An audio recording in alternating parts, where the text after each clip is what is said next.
안녕하십니까. 저는 21년 동안 평양에서 살다가 장군님보다 대한민국 오빠가 더 좋아서 대한민국 인천으로 시집온 평양 새댁 한수혜라고 합니다. 만나뵙게 돼서 반갑습니다. 인천공항 딱 내렸을 때 그때 이제 처음으로 사람 멀미라는 걸 했던 것 같아요. 엄청 큰 건물 안에 엄청 막 바쁘게 지나가는 사람들이 이렇게 캐리어를 끌고 막 옆으로 지나치는데 하면서 막 앞에 이렇게 안 보이고 영화에서 한 번씩 보면 약간 이렇게 멘탈이 확 무너졌을 때 막 주마등처럼 스쳐 지나가는 그걸 제가 경험을 하면서 여기가 어디지?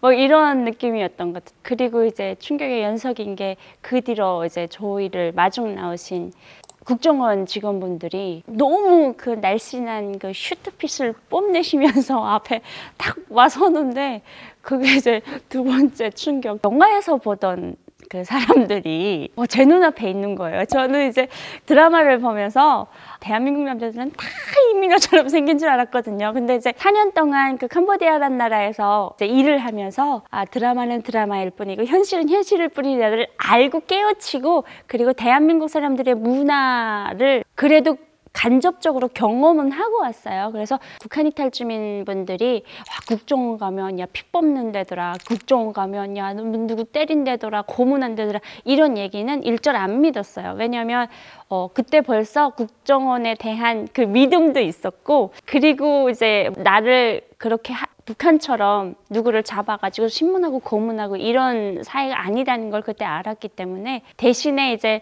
혹시라도 이제 나를 좀 간첩으로 의심하지 않을까 뭐 이런 생각은 있었었는데 근데 그 생각도 뭐 잠시 앞에 계시는 분들이 너무 직관적으로 잘생기셔가지고 그게 제일 충격이었어요.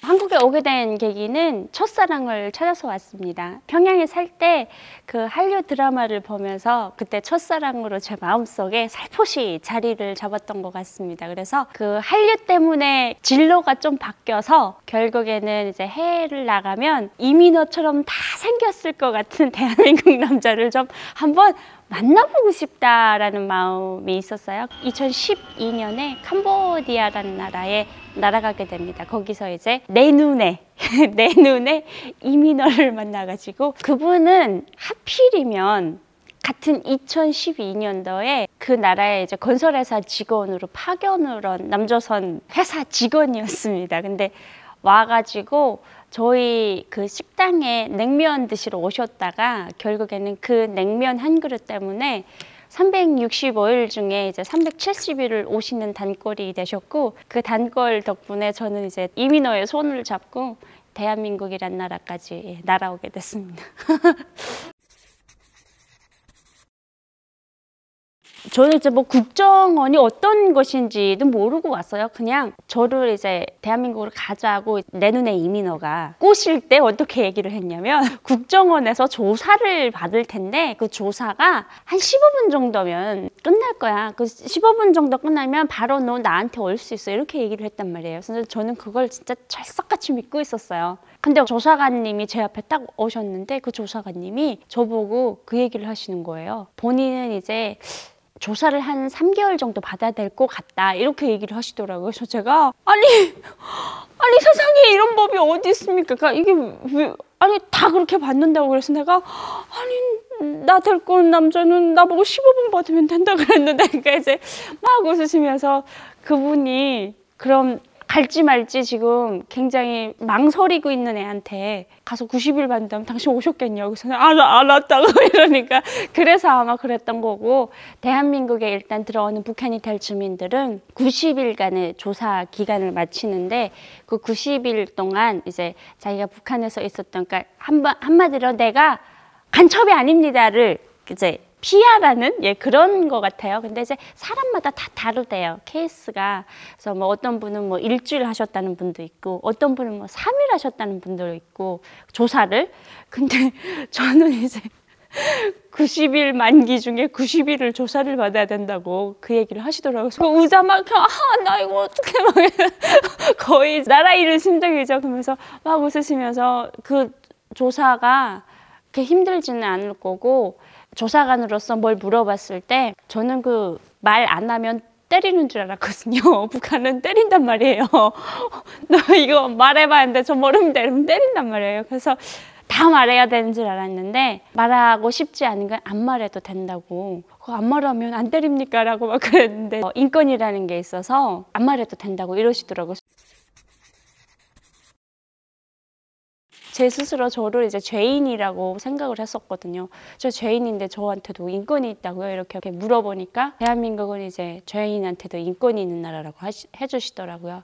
그러면서 처음에 저한테 딱 와서 물어보셨던 얘기가 본인은 혹시 대한민국 사람이라고 생각하세요? 라고 물어보셨어요. 그래서 제가 아니요.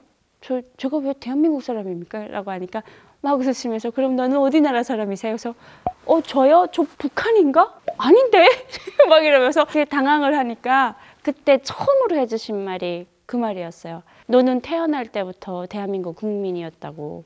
제가 그 말 딱 듣는 순간에 제일 먼저 떠오른 사람이 아버지 어머니였습니다. 그럼 내 아버지 어머니는 이거 아직도 모르고 사시는구나.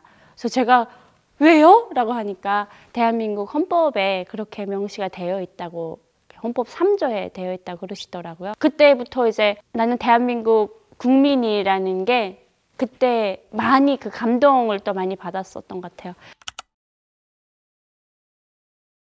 인권 쓰죠. 쓰는데 그 인권이 북한 사람들은 자기네는 인권을 다 누리는 줄 알아요. 근데 인권이라는 인식이 달라요. 그러니까 인권의 불모지가 대한민국이라고 생각을 하고 있거든요. 왜냐하면 대한민국은 맨날 인권 때문에 시위투쟁을 많이 하는 나라. 우리나라는 그 인권이 잘 보장되어 있어서 시위투쟁 이런 거 절대 안 하는 나라. 그렇게 생각을 하세요. 근데 이제 그걸 처음에 받아들일 때 제가 어떤 게 인권인지 그걸 가늠을 못 하겠더라고요. 그래서 한 8년쯤 사니까 인권이란 게 이런 거구나. 내 나름대로 해석을 했던 게 뭐냐면 내가 억울하다면 억울하다고 얘기할 수 있는 세상. 그리고 내가 당했다면 당했다고 얘기할 수 있는, 내가 그 불만을 얘기할 수 있는 게 내 인권이더라고요. 근데 북한은 그런 불만을 얘기할 수 없는 나라거든요. 그래서 그때 되게 뭔가 이렇게 어매묘한 감정들이 막 섞였던 것 같아요.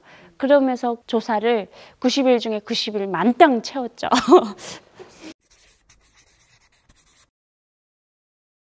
처음에는 정말 국정원 선생님이 저한테 그러셨거든요. 제가 그때 너무 그 고민을 많이 하고 탈북을 해가지고 그때 몸무게가 41kg가 나갔었어요. 그래서 약간 이렇게 뼈에다가 가죽 씌워 넣은 애가 하나 들어오는데 예쁜 해골바가지가 하나 들어오더라 이렇게 말씀을 하시더라고요. 이런 애가 북한에서 무슨 일을 했을까 싶어서 조사를 하다 보니까 처음에 뭐 조금만 하면 될 것 같아 막 이러다가 결국에는 이제 90일을 채웠던 이유가 북한에 있을 때 군계통에 있었다고 얘기를 하고, 그리고 뭐 아버지도 좀 되게 비밀스러운 곳에 있었다고 하고, 그러니까 나의 모든 행적이 까면 깔수록 계속 양파같이 뭐가 자꾸 나오는 거예요. 그래서 결국에 저 마지막에 그 거짓말 탐지기 채우시겠다고 그래가지고 제가 거짓말 탐지기 저 북한 식당에서 해본 적이 있다고 이러니까 국정원 직원분이 깜짝 놀라시는 거예요. 야, 북한 식당에 어떻게 거짓말 탐지기가 있어? 그래서 선생님 있습니다. 이렇게 손가락 지 당신은 나를 사랑합니까? 나 그거 해봤다고 너무 웃으시더라고요. 거기 이제 제가 근무했던 그 군계통에 가명이 있어요. 그러니까 군이 무슨 뭐 조선인민군 몇몇몇 군부대 이렇게 이제 명칭이 있는데 여기 조금 이제 비밀스러운 기관이라서 그러니까 무슨 회사 이렇게 바꿔서 가명을 대체하는 부대였거든요. 그래서 좀 특별한 부대였어요.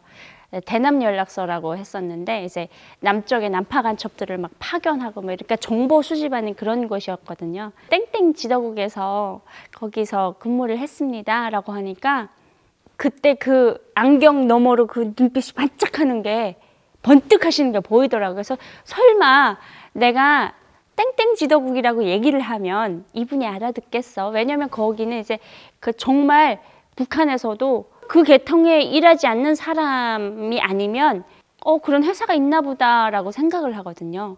정말 현지인 아니면 못 알아듣는 가명이에요. 그 지도국에서 근무를 했습니다라고 하니까 아 그래요? 그러면서 몇 년 근무했어요? 그래서 2년 근무했습니다. 아 2년이요? 그러면서 저를 이렇게 탁 보시면서 땡땡땡 연락서 아니냐고 이러시는 거예요. 그래서 제가 여기 대한민국 국정원이라고 여기서 모를 거라고 생각하지 말고 꼼수 부리지 말고 똑바로 대라 그런 얘기였어요. 그래서 이제 할 수 없어서 네 맞다고 하면서 이제 얘기를 이제 막 이어가던 도중에 저한테 그 연락서에 소장 이름을 대래요. 제가 이제 속으로 너 얼굴 자빠졌네. 내가 소장 이름을 대면 니네가 뭐 어떻게 할 건데? 막 이런 느낌이었거든요. 근데 그 소장 이름이 하도 오래전 이름이라 그 최봉 뭐였지? 막 이러면서 이제 머리를 쥐어짜고 있는데 아 그것까지만 알면 돼요. 채땡땡 씨였죠? 이러는 거예요. 그래서 제가 그때 진짜 이 등골에서 이게 그 솜털까지 이렇게 확 일어나는 느낌 있잖아요. 그래서 제가 이렇게 우자를 이렇게 빼서 일어나면서 선생님 혹시 그 소장님이 탈북하셨나요? 제가 그렇게 물어봤었습니다. 막 웃으면서 아니라고. 그쯤한 인물들은 대한민국 여기 정보에서는 다 알고 있다고 그러면서 제 신분을 그렇게 다 확인을 하시더라고요. 그 연락서에 대한 이야기는 거기 관련된 분들이 몇 년에 한 번씩 이제 확인차 오세요.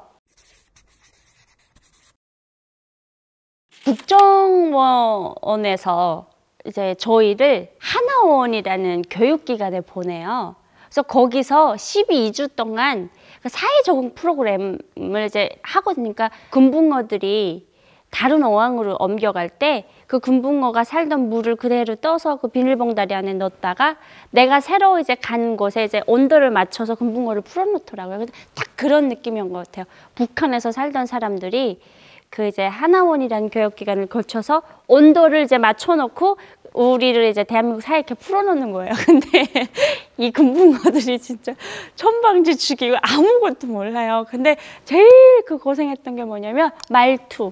이 말투는 어떻게 못하겠는 거예요. 그러니까 저는 이제 저기 국경 쪽에서 사시다 오신 분들이랑 저랑 또 사투리가 완전 다르거든요. 국경 쪽의 사투리는 우리 대한민국 국민들이 굉장히 많이 아시는 그 연변 사투리 있잖아요. 장첸. 돈 받으러 왔는데 뭐 그거까지 알아야 되니? 그런 사투리고 제가 살던 그 평양의 사투리는 너 밥 먹언? 이렇게 물어본단 말이에요. 근데 이 말투 자체가 다른데 하나원에 가서 이제 난생 처음으로 북쪽에 살던 그 국경 지역 사람들이랑 처음 만났는데 북한에서 같이 살던 사람들의 말인데 제가 못 알아듣겠더라고요. 그 정도인데 그런 나를 지금 외래어가 막 엄청 많은 대한민국 사회에 탁 풀어놨으니까 이게 말 알아듣는 것 자체가 굉장히 힘들었어요. 막 그것 때문에 제일 많이 고생을 했고 그리고 식당에 갔는데 사장님 저 이거 물 좀 주세요. 이렇게 얘기를 하면 저보고 어디서 오셨어요? 라고 제일 먼저 물어봤어요. 제가 그렇게 티가 날까요? 싶었는데 물 좀 주세요. 이렇게 얘기를 하니까 말투가 다르잖아요. 어디서 왔냐고 물어보면 2차 상처가 오는 게 왜 굳이 물어봐? 나는 어디서 왔다고 얘기를 할까를 굉장히 많이 고민을. 만약에 뭐 택시를 탔는데 뭐 기사님 여기 어디를 좀 가주세요. 이렇게 얘기를 했는데 고향이 어디세요? 어디서 오셨어요? 이렇게 물어보는 사람들이 이제 분들이 많으셔가지고 그때부터 내 안에 그 자격지심이 생겨서 제가 이제 어릴 때 어디서 태어났고 그거 이제 스토리텔링을 제가 이제 다 만들어 놓는 거예요. 북한 사람만 아니고 싶어서. 그러니까 이제 국경 쪽에 사신 분들 저 중국 조선족이에요. 중국 교포예요. 이렇게 말하면 아 그래요? 라고 넘어갈 수도 있겠지만 저는 또 사투리가 진짜 듣도 보도 못한 사투리를 하니까 계속 물어보는 신기해서. 그러니까 저는 이제 어릴 때 이제 아버지가 어디 가고 어디서 살았는데 거기서 살다 보니까 어쩌고 저쩌고 막 그 나를 포장하려고 계속 말을 길게 하고 마지막에 이제 택시기사님이 마지막 그 한 방이 아유 그렇게 너무 힘들게 하지 마시라고 북한에서 온 거 다 안다고 하면서 이제 저를 내려주셨어요. 그때 진짜 뒤통수를 빵! 하신 거. 제가 이때까지 설명한 모든 것은 다 물거품이 되어버리고 가장 힘들었던 게 뭐냐고 물으신다면 내 안에 자격지심을 내려놓을 때까지가 굉장히 힘들었던 것 같아요. 그래서 마지막에는 내 북한 사람이에요 라고, 나 평양에서 왔으니까 좀 도와주세요 이렇게 말을 하고 다니까 편해지더라고요. 그때부터 제가 딱 그 시기부터 막 적응을 빨리 했던 것 같아요. 처음에 대한민국 국기에 대한 경례를 할 때 하나원에 와서 처음 했거든요. 국정원에서는 저를 안 섞어 놓고 혼자서 독방에서 계속 이제 조사를 받다 보니까 같이 어울려서 이렇게 같이 하는 프로그램에 참가를 못 했어요. 그래서 대한민국에서 처음 와서 그 애국가 제창하면서 이제 국기에 대한 경례를 하나원에서 처음 했는데, 그때 처음에 그 정체성 혼란이란 게 왔던 것 같아요. 나는 누구이지? 나 정말 배신자인가? 막 이런 생각을 이제 했었거든요. 이 나라 도대체 무슨 나라지가 굉장히 궁금했는데, 사회에 나와가지고 어떤 술자리를 갔는데 뒤에서 대통령 욕하고 옆탁에서 대통령 욕하고 그러면서 정치가 어쩌고 저쩌고 하다가 이 두 탁끼리 이제 말싸움이 붙은 거예요.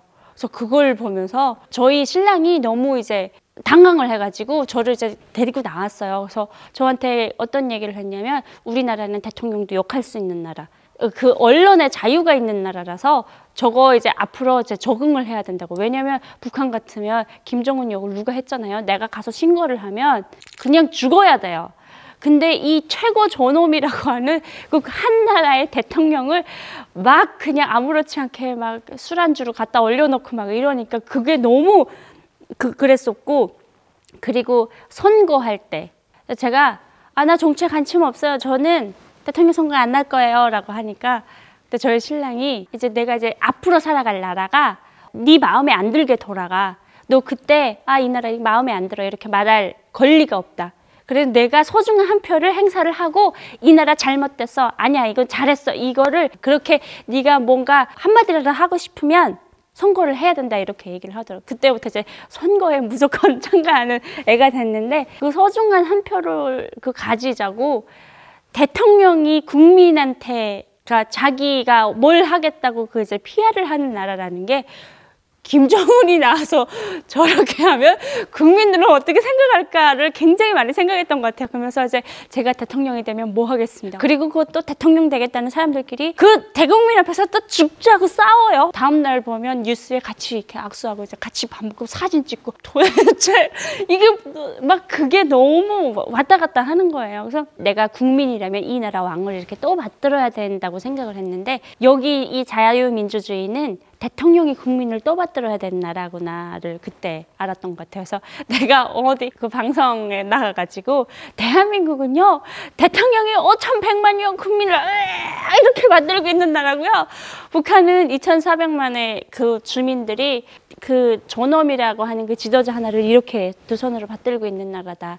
이게 너무 차이가 난다 이렇게 얘기를 했던 것 같아요. 마지막에 그 깨달은 게, 이게 자유민주주의구나. 그래서 대통령이 일 못한다면 못한다고 말할 수 있는 나라, 이게 자유민주주의구나. 그리고 제가 지금 대한민국에 와서 열심히 사는 이유도 딱 한 가지, 저희 부모님 때문이거든요. 원래는 제가 이렇게 방송에 얼굴을 알려서 활동을 안 하려고 했었어요. 근데 저 때문에 이제 아버지, 어머니가 고향이셨던 저를 낳아서 키우셨던 그 평양에서 이제 추방이 되셨어요. 그때 제가 배신감을 너무 많이 느낀 거죠. 그래서 내가 나가서 우리 아버지, 어머니한테 그냥 딸이 죽었다고 생각해 주세요 라고 하고 제가 탈북을 했는데, 결국에는 이제 나 때문에 이렇게 되셨다고 하니 더 못 참겠더라고요. 그래서 그때 제가 결심을 한 거죠. 내가 나가서 어떤 방법으로든 내 아버지, 어머니한테 내가 살아있다는 거는 꼭 알리고 싶다.